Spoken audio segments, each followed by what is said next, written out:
Good morning and Tashidelek.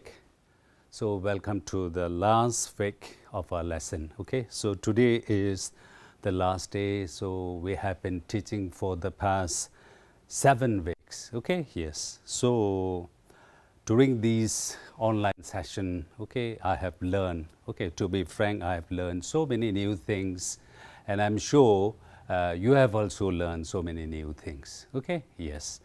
So today what we are going to do, we are not going to teach anything because whatever topics, whatever lesson we have in our framework, okay, the book on which we have been, where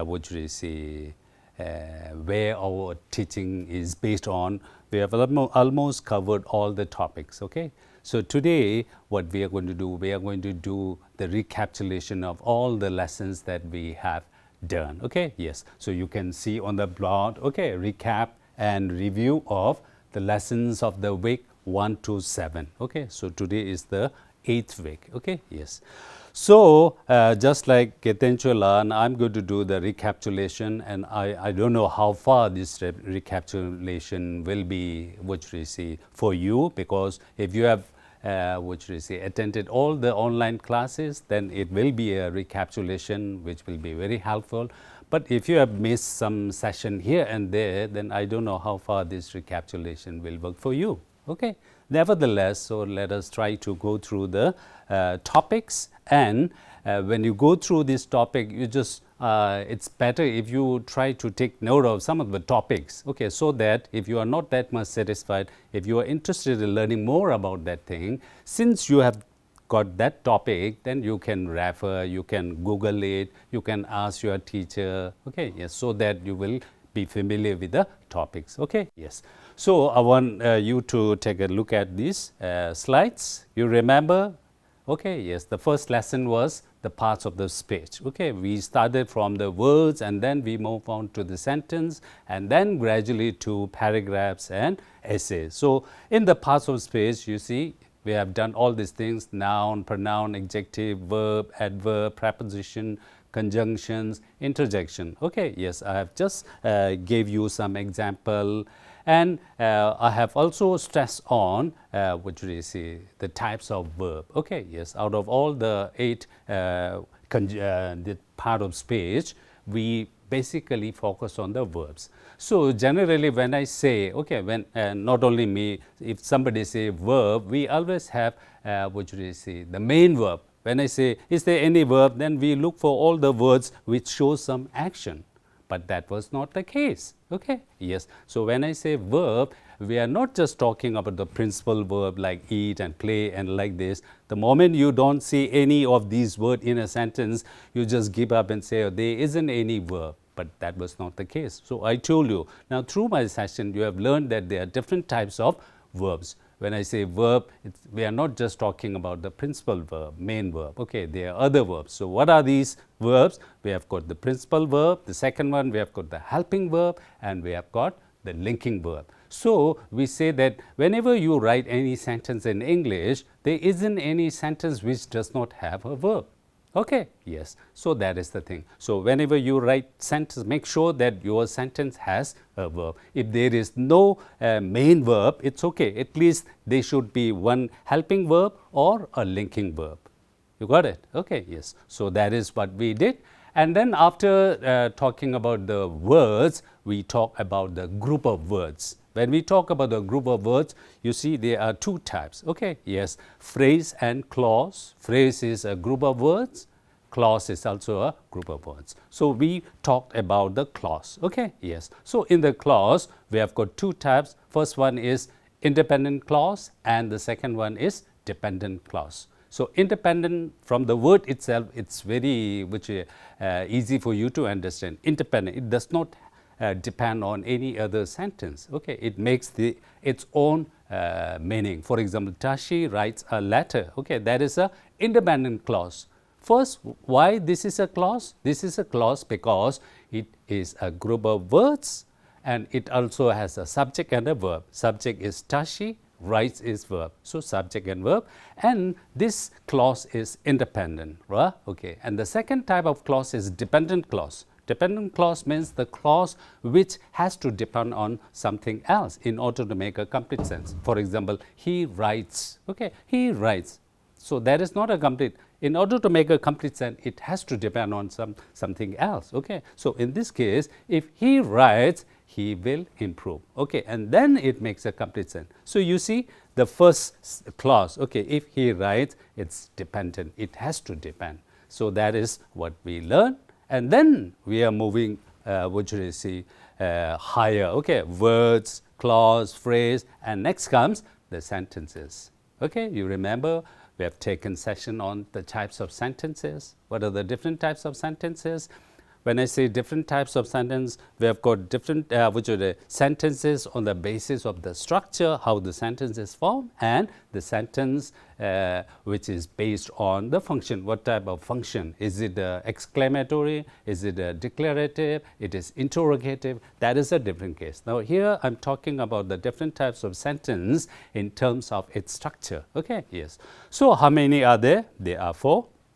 First one is simple sentence, second compound, complex sentence, and final compound complex sentence. Okay, yes, so that is the thing. So we have already learned this, we have done a session on this. Okay, yes. And next, we are going to move on to, what should I say, the types of sentences. Okay, yes. And I took a session on the compound sentence and compound complex. So what is a compound sentence? Compound sentence is a sentence which has got 2 independent clauses. Now, how do we get 2 independent clauses? We get 2 independent clauses by using one conjunction. Okay. The simple conjunction, okay. So what is that conjunction? We have that acronym called fanboys, okay. Yes, fanboy is a acronym where F stands for and, okay, A stands for and, okay, B stands for but, okay. Now these are the fanboys, okay. For example, I love Momo and she loves chow mein, okay, yes. So this is an example of compound sentence. Why this is a compound sentence? We see 2 independent clause. I love Momo, that is an independent clause, makes a complete sense. She loves chow mein, complete sense, okay. And these 2 independent clause are joined by fanboys, that conjunction. And what is the conjunction here? The conjunction is and, okay, yes. Now after that, we move on to the writing process. You got it? So whenever you do a small piece of writing, it's very important for you to follow the writing process. Normally, like you, okay, I also do, what should I say, small kind of writing without any, what should I say, writing process. Now, when you follow writing process, and then you will realize that the one way you have followed writing process, that piece of writing becomes much better because everything is planned, you have worked hard, you have also done your homework, okay, yes. So it's very important for you to follow the writing process. Even if the writing is very small or long or like this, you should not underestimate the power of that writing process. So when I say writing process, you must be familiar, okay. Now there are basically 5, okay, yes. In CBSE textbook, I remember telling you about the CODER, okay, CODER acronym, okay, yes, where C stands for collect ideas. First of you collect ideas, and then organize, and you do a draft, and then what should I say, you edit, and then you finally rewrite, okay, CODER like this, okay, yes. Now here in our writing process, there are 5 which are processes. The first one is pre-writing, which plays a very important role, because if somebody asks you to write which is a small piece of writing, we run short of some ideas. What should we do? Okay, yes. So in the pre-writing stage, what do? You just try to collect all the ideas. Okay, you jot down all. Don't worry about anything. Okay, yes. So that's the first one. And in the second, we have got drafting. You start writing and then revising, editing, publishing. Okay, yes. Gitanjula has also covered all this session, okay, this topic in her session. Okay, so I'm not going to repeat. Okay, yes. So these are the writing process: pre-writing, drafting, revising, editing, publishing. Okay, yes. And also this is very important. Okay, in the pre-writing stage, you can say before you write anything, these two important things should be there in the back of your mind. Okay, whoever would you say a writer is, a grade or amateur or anything, these two things always run in the back of their mind. First is, what is your purpose? We write, we speak, we tell. Okay, there is some purpose. So you should be what should I say, familiar with what is your purpose. Are you telling? Are you requesting? Are you ordering, or are you just sharing something, or are you explaining? There are so many purposes. According to the purpose, you know, okay, yes, there are different type of text structures. So it's very important. Okay, what is my purpose? And the second one is your audience. Okay, according to the audience, if you are a good writer, your writing changes. If you are writing something for all the Tibetan, okay, yes, your writing will be different. If you are writing this to the foreign audience, your writing will be different. If you are writing something for your students, your writing will be different. If you are writing this for the adults or your colleagues, like your writing differs. You got it? So it's important for you to have the purpose and the audience. That is very important. Okay, and then you just try according to these two things, you plan. Okay, yes. And then after writing, after becoming familiar with the sentences, and then we move on to the paragraph writing. What is a paragraph? Paragraph is a group of sentences. Now all the group of sentences does not become a paragraph. So paragraph, it's little more than that. It's not just a group of sentences, but it has got one topic and it just talk about only one idea. Okay, yes. So in paragraph writing, what are the things that you have to keep in mind? We have to keep in mind these things. Okay, first one is topic sentence. So what is a topic sentence? Topic sentence is a sentence on which all the remaining sentences revolve around. Okay, yes. And normally the topic sentence always comes in the beginning.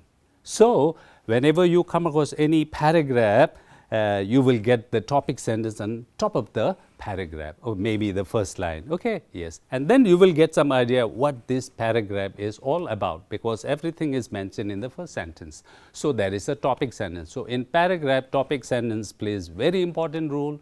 Okay, whenever you write a paragraph, don't write 2, 3 topic sentences. Each paragraph should have only one topic sentence. You got it? Okay, yes. And then below that topic sentence, you are going to support. Okay, yes. If you say your topic is, I like online class, now that is the topic sentence. Now you have to support this, why you like online class. Okay, now we have got supporting details, and finally we have the concluding sentence. Okay, you have to conclude. So normally the conclusion and the introduction somewhat remain same. The only difference is we used to alter some words here and there. Okay, yes. So these are the things that you have to keep in mind. What is that? Okay, topic sentence, supporting details, and concluding sentence. Okay, yes. So when you write, whenever you write something, it's important for you to be familiar with some of the words. Okay, yes. So when I say words, I'm just talking about the transition. Okay, transition. You should be familiar with the word transition. Okay, transit. You are not supposed to stop. You are not supposed to pause there for permanently. Okay, yes. So the transit. You stop for some time and then you have to move on. You cannot stay there for permanently. The word itself speaks, isn't it? For example, when I say first of all, so I should not stay there first of all, then stop. Okay, first of all, then automatically I have to move on, okay, because first of all it's a transition, and then comes next, then, okay, secondly, and then finally, okay, and finally, whenever I come across finally, then which you are going to stop, okay, yes. So you see the transition, these words are very important, okay. These transition words help the reader to understand all the, okay, this is the beginning one, this is the middle, this is the final one, okay, yes. So these are very important. As a writer, you should make use of these transition words, okay, yes. And then we are familiar with a different type of writing. Now we are talking about what are the different types. Okay, yes, you know how to write a paragraph. Now, what are the different types of writing? Okay, yes. So we basically talk about the 4 types. Okay, there are others. Okay, but basically we talk about these 4 types. First one is narrative. Second one is descriptive. Third one is expository, and the last one is persuasive writing. Now, if you know how to write, okay, now there are different ways of writing. Your writing may be a narrative where you narrate something, some incident, just like a story or like this. When you do this narrative writing, there are some particular words. We have got signal words, okay, which will give us some kind of a clue, okay. And in the narrative, since we are narrating, since we are telling some stories or even, it's important for us to use this transition. What comes first? What comes next? What came finally? Okay, so these transition you got to keep in mind. Okay, yes. And the second one is descriptive. Okay, yes, this is the writing that I covered in my session. Okay, the word describe, you are describing. So when I say describe, I focused on showing rather than telling. Okay, if you look at all your writing, you just go through this, we will get some idea that most of your writing is in telling form. Okay, you are telling something, but you are not showing. So how do we make our writing looks like a showing? Because we have to use all the descriptive words. Okay, yes, we talk about the senses 5. How does it feel? How does it smell? How does it see? How does it touch? All these things.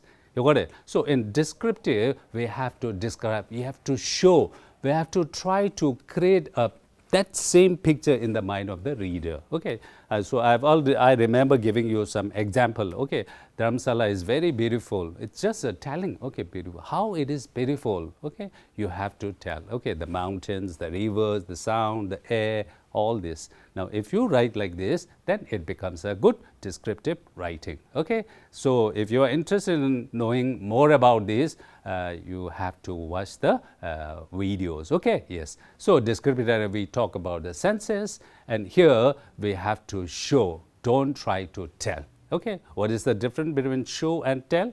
Tell, there isn't anything you are describing, you are just telling. Okay, it's dirty, it's good, it's hot, it's nice, it's beautiful, all these things. You are not being descriptive. Okay, so that makes it different. And the third type of writing is expository. From the word itself, it expose, show, inform, explain, descriptive. I told you most of this expository writing you will find in the textbook, reference book, journals. Okay, yes. And the last type of writing is persuasive writing, where you persuade. Okay, yes.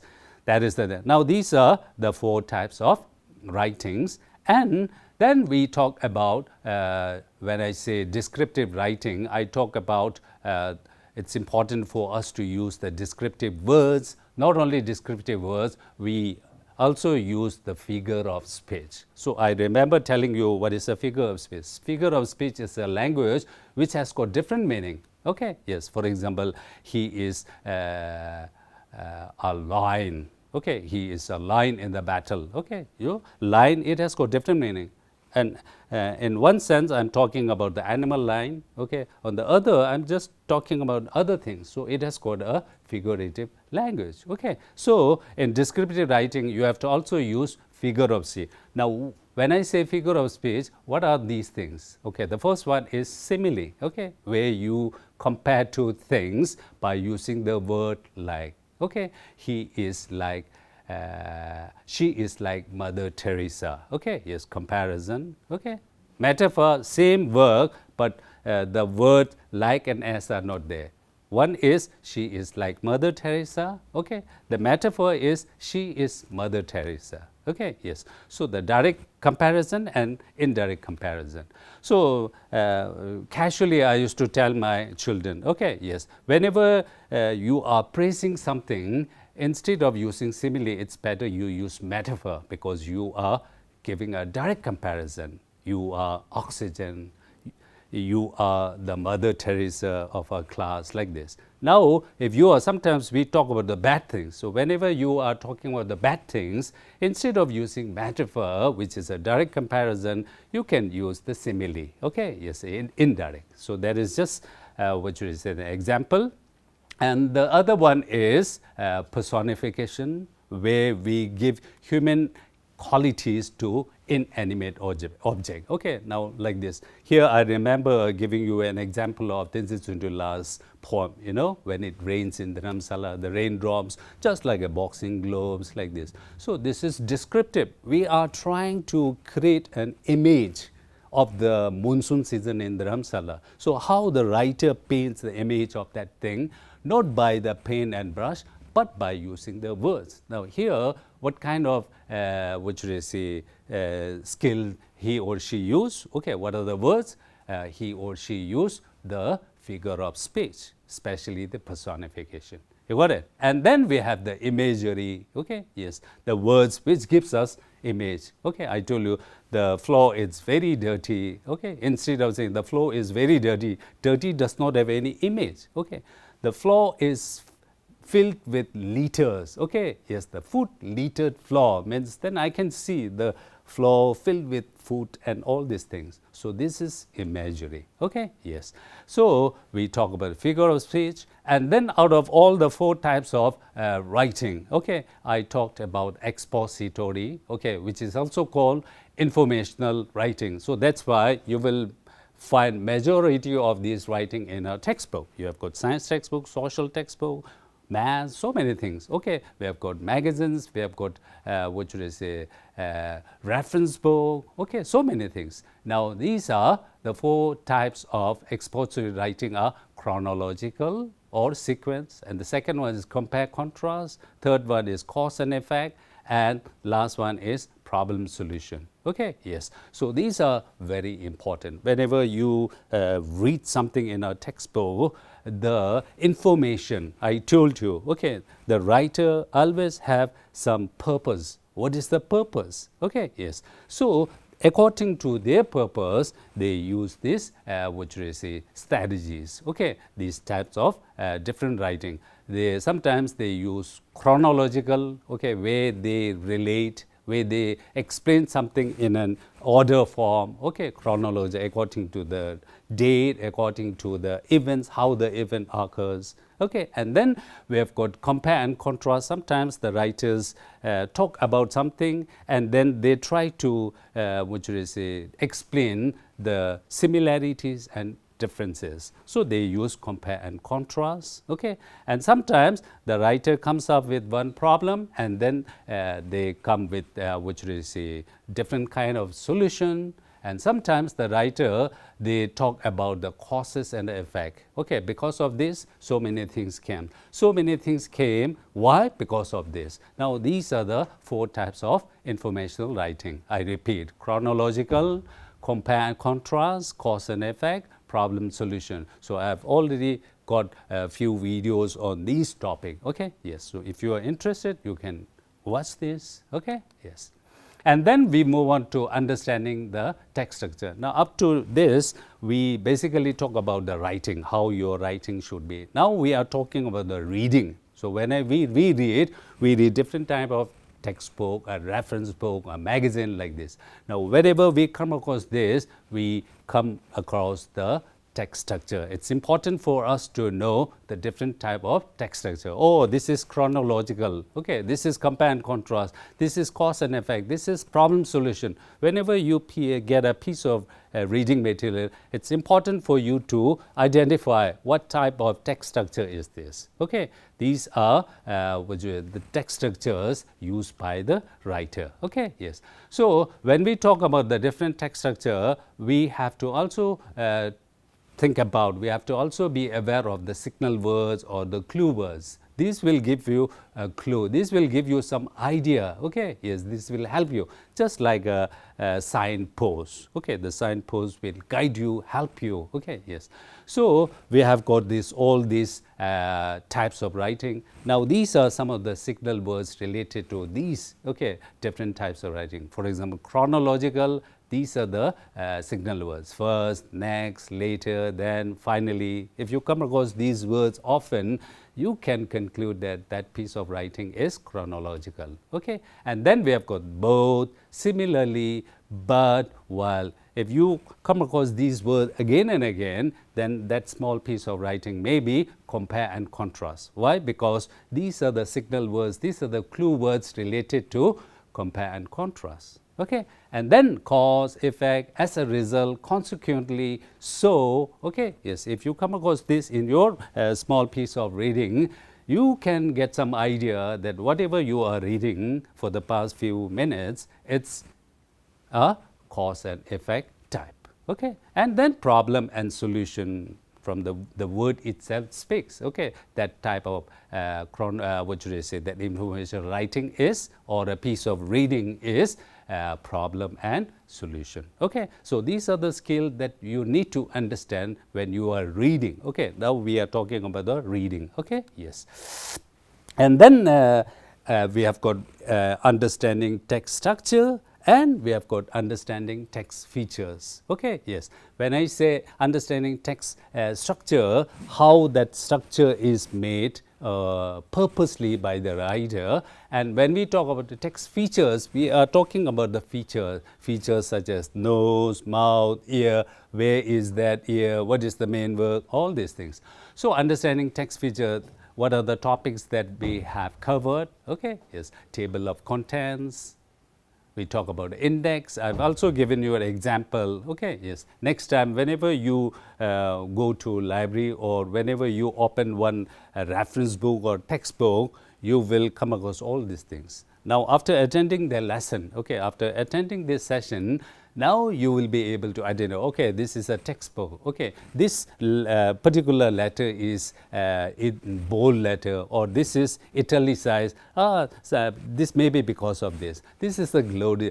This is the title. Okay, this is the subheading. Now you will get some idea. Okay, and all these text features, okay, they have their own, what should I say, responsibility. It has got its own meaning. Okay, so as a student, as someone who has to read books and reference or textbook, it's important for you to be familiar with these text features. Okay, text features and text structures. Okay, yes, and then we move on to reading or poetry. Okay, yes, there are different genres. We have got poetry, we have got prose, we have got drama. All these are different. Okay, there are different strategies related to all these things. Okay, poetry is different from prose, and prose is different from drama. Okay, so in the poetry reading, what did we learn? Okay, yes, in the poetry, first we talk about the different types of poems we write. Okay, it doesn't mean that you have to know how to write all these poems.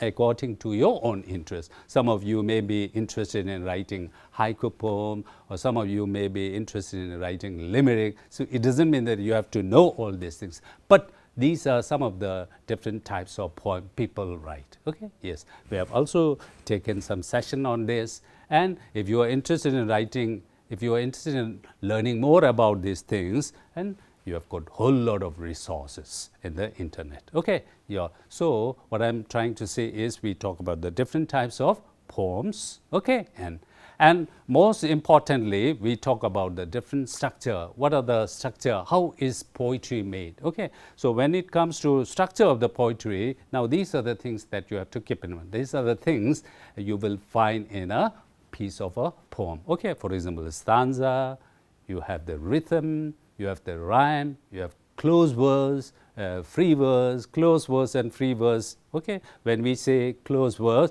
and then that stanza or the poem follows particular rhyming pattern. Okay, when I say free verse, it does not follow any proper, okay, particular rhyming pattern or rhyming scheme. It's free verse from the word itself. Okay, now this is the structure, how the poetry is made. So you see, this will be totally different from the prose. Okay, the prose, we don't have any stanza, we don't have any rhythm, we don't have any rhyme.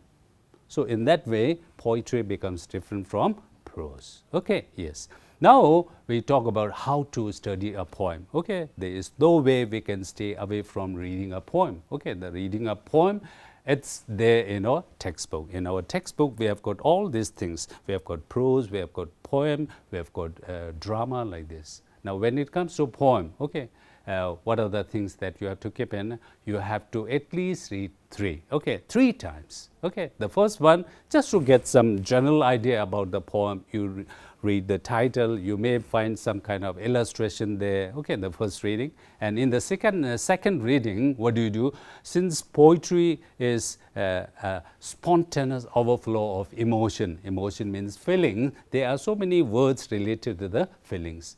And now in the second reading, you just try to look at all the words, okay, and then you will get some idea, okay, what this poem is about. Is it talking about a good feeling? Is it talking about the bad feeling? Is it talking about some dangerous event? Or so many things, okay, the words will speak, okay. So in the second reading, you just pay attention to all these words related to feeling. You just talk about, what should I say, the different figure of speech. What are the figure of speech? Is there any personification? Is there any simile? Is there any metaphor? Is there any? Now, there are so many figure of speech. You just try to pay attention. Okay, I'm not saying that you have to understand each and everything. No, okay. Since it's a second reading, you just try to get some idea. Okay, and in the third reading, now you have done 3 reading, at least you will get some idea, okay, what the poet is trying to say. What is your interpretation of this poem? Okay, yes. Now, these are the things that you have to do in the third reading. So, what I want you to do is, whenever you find a piece of poem, you just at least do 3 reading, okay. No matter how good you are, you won't be able to comprehend, won't be able to get the main idea of the poem just by reading only once. Like these 3, okay. So, if you are interested in reading more, it's well and good, okay, yes. And then in the poem, we talk about the literary devices. Okay, devices are very important. I also told you that as a student, it's very important for you to collect as many devices as you can, because it is these devices which will help you. The poem and all this thing, sometimes you may forget, and sometimes this poem plays very important role, and on the other hand, this poem does not have any value like this. Okay, it depends upon your standard. But as far as that devices are concerned, these devices can be put in your pocket. It can be for your use anytime. Okay, yes. So, whenever we study a poem, the poets use different kind of devices in order to make their poem beautiful and very good. Okay, yes. So, in the literary device, we talk about so many literary devices. These are just few examples. Okay, as you go to higher class, you will be introduced to some more literary devices. Okay, yes, these are the things. Starting from the lower class and class 8. Okay, yes, rhythm, onomatopoeia, rhyme, simile, metaphor. Okay, yes. So, we talked about all these things, and if you are interested in learning more about this, you just go through the videos that were uploaded in Tibettv YouTube, and you just try to find the same thing in any other language. Okay, yes, Hindi or Tibetan, and whenever you come across any lyric, any song, I told you the songs, they have got lots and lots of figurative languages. There are so many things. Okay, when you talk about Tibetan song or Hindi song or Chinese or English, these lyrics, these songs are filled with lots and lots of figurative language, because the songs have got some feeling. Okay, yes, some goodness or some bad, okay, bad things. Okay, yes. And then we talk about the context. We are talking about the vocabulary. Vocabulary plays very important role. Sometimes you get stuck in the middle of your reading just because you come across some unfamiliar words. Okay, yes. Of course, we have got dictionary on one side, but before relying on dictionary, it's better you develop this kind of skill. Okay, we have this context clue. A good writer will never introduce a new unfamiliar words to the reader without giving some hint. A good writer will always give us the hint. Okay, yes. So, where do we find this? We find the meaning right in the context itself. Okay. So, we used to say, okay, student, whenever you come across any unfamiliar words, before referring to the dictionary, you just try to read all the words that are around that particular word. You will get some idea. So, what is he or she finally saying? That he or she is talking about the context clue. So when the writer use context clue, there are different ways in which he or she use the context clue, and I which is introduce you to all these things. So a context clue, sometimes it can come in an inference, sometimes synonyms, sometimes antonyms, sometimes the word definition itself is there in the context, and sometimes you will get by looking at the example given. Okay, so these are the context clue. We have got one full video on the context clue, and then I talked about the word relation. Okay, yes, it's important. Whenever you come across word, you have to also be familiar with the relation. What are the different which are relatives of that particular words? Okay, we talk about the synonym, antonym, homonym, connotation and denotation. So I told you about connotation and denotation. Okay, the difference, denotation, you will get some idea. Definition, what is the exact? Okay, that is the exact meaning of that word. Okay, connotation, it's different. It has got the word which has got some kind of feeling. I remember telling you about which is say example of connotation and denotation. Okay, whenever we come across word, okay, we have to get the meaning of that word in both in terms of connotation and denotation. So these are the different types of word relation. Last but not the least, okay, we talked about the common errors. That was what I did yesterday. There are some common errors that we tend to make. Okay, yes.